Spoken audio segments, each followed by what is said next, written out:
that, but also we also have to expand.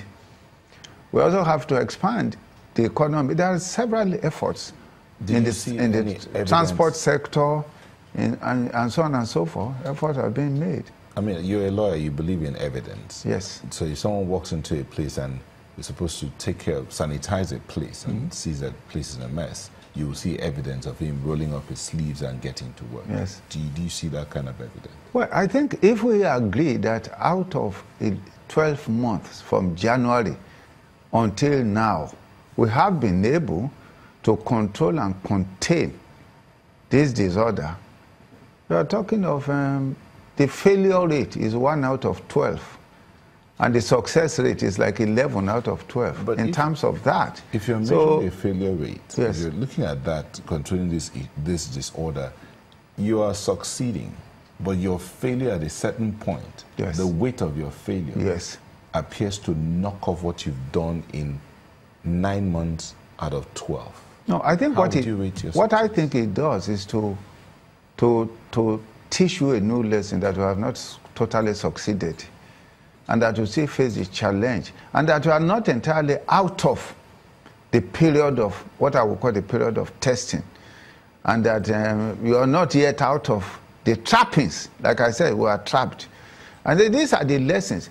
We must appreciate that because of the grievous situation confronting government, particularly Buhari's government, occasionally we will need to, what I would say, forgive the government when it fails. And there will be occasions when the government fails. I believe the government needs...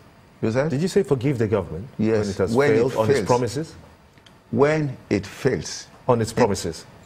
Yes, in some of its promises. We have to. Because, you know, if we look at the situation, again, if we see what was there, I mean, I was with the vice president early in the life of this government. I was in his office. And he made a statement. He said, Egbon, what we have seen are facts that are stranger than fiction. Those are his exact words.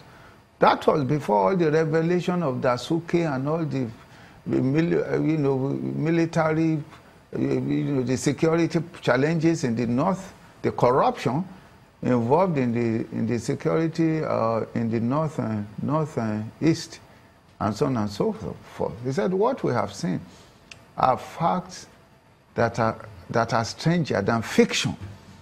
So what I'm in essence saying is that we have to forgive the government for some failures in this effort, but we must appreciate the question that I think is essential for us citizens of Nigeria is that, is the government truly making effort to develop us, to reduce our pain and our toil? You know, if we actually come to the conclusion that some efforts are being made, serious effort and honest effort, then some level of understanding may be necessary during this period, and I call it a period of testing, because to turn around this nation, it's just like turning around cancerous cell to normality. You know what happens. You even want to do that, you have to go through massive surgery in some cases. When you talk about forgiving the government, people will wonder and ask questions, for instance, say, this is a government that has promised that will meet the challenges of security, will meet the challenges, which is largely done. But looking at the economy, they said that they will try to see a situation whereby more jobs are there, try to see a situation whereby the diversification away from petrol, should I say crude, as the mainstay of the economy, will be diversified to agriculture, and using agriculture and entertainment as the spearheaders to developing the nation. But do you get the sense that, for instance, more people than expected, or should I say less people than expected, are into the agricultural sector?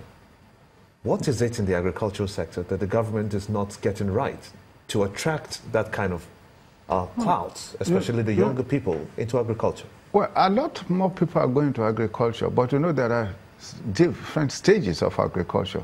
There's a period of planting. You have less people there. Then you move production, and then adding value to production. So there are three major stages. What the government has done is to begin seriously the period of planting. Now you take something like cocoa, or even most of the difference is that in our country, because of the tremor of economy, we also don't have the patience to tolerate the gestation period for investment into agriculture, which takes a while.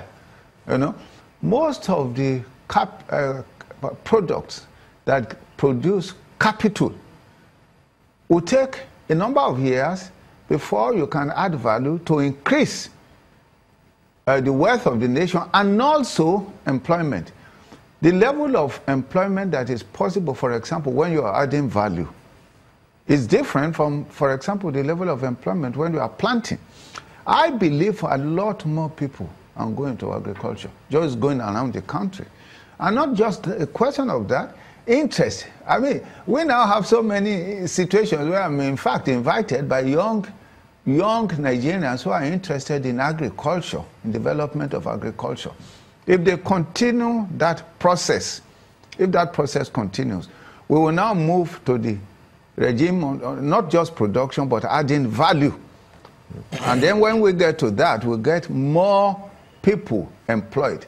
But it will be that's what I mean by a period of testing, you know, a period of investing before we get to a period of production. And then we go to a next period of adding value.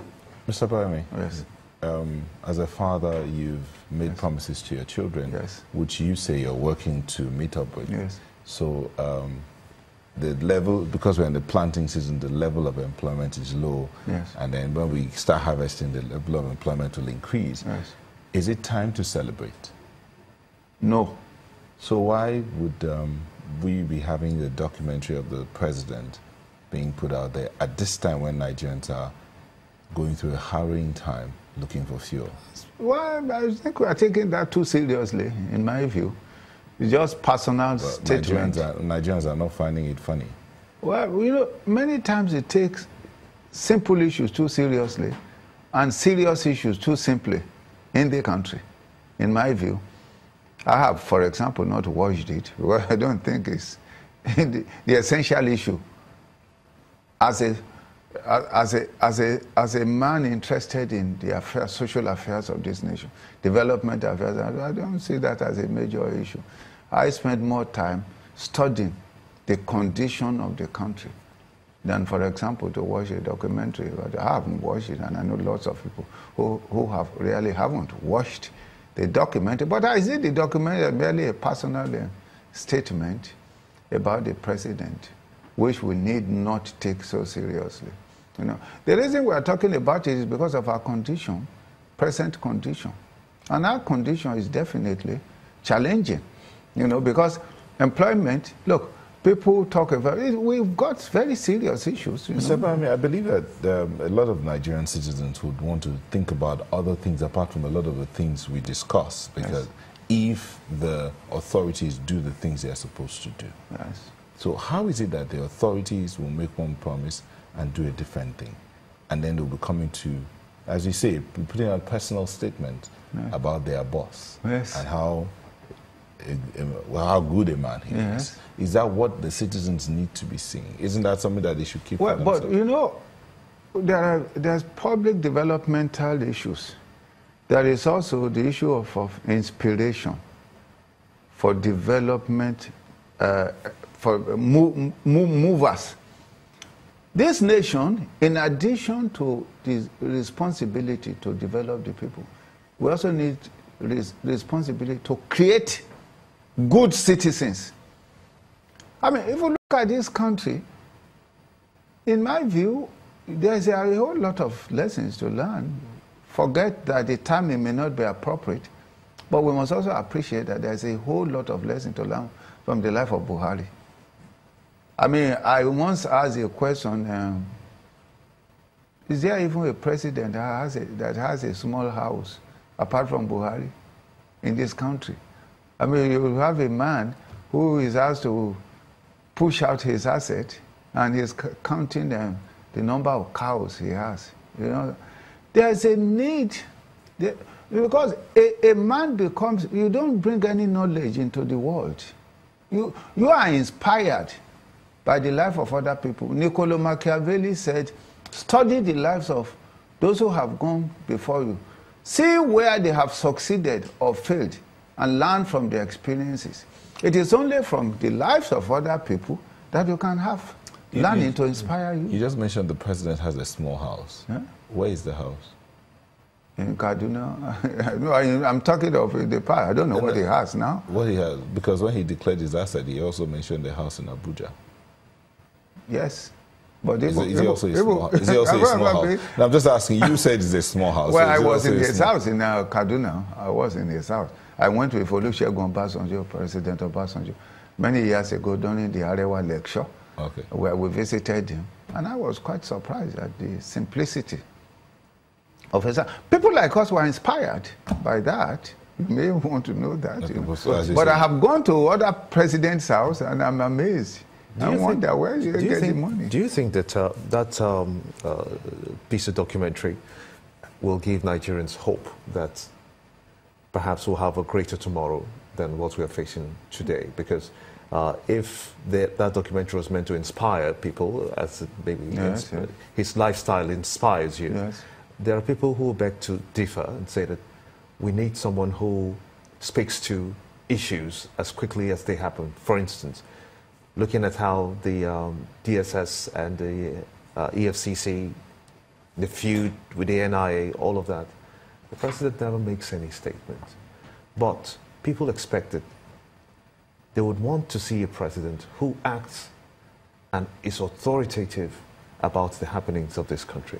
Yeah, but it's a matter of style. It's possible all these things are going on without necessarily a public statement. I believe most presidents deal with issue, you know, within a level of containment without making it a public debate. That's my thinking. So, but the documentary too, there's another aspect of it. At least we believe that our nation is in the hand of a man we can trust.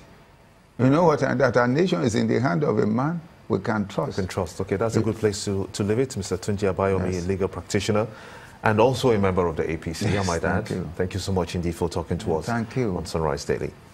We'll be back after a moment. Join us again.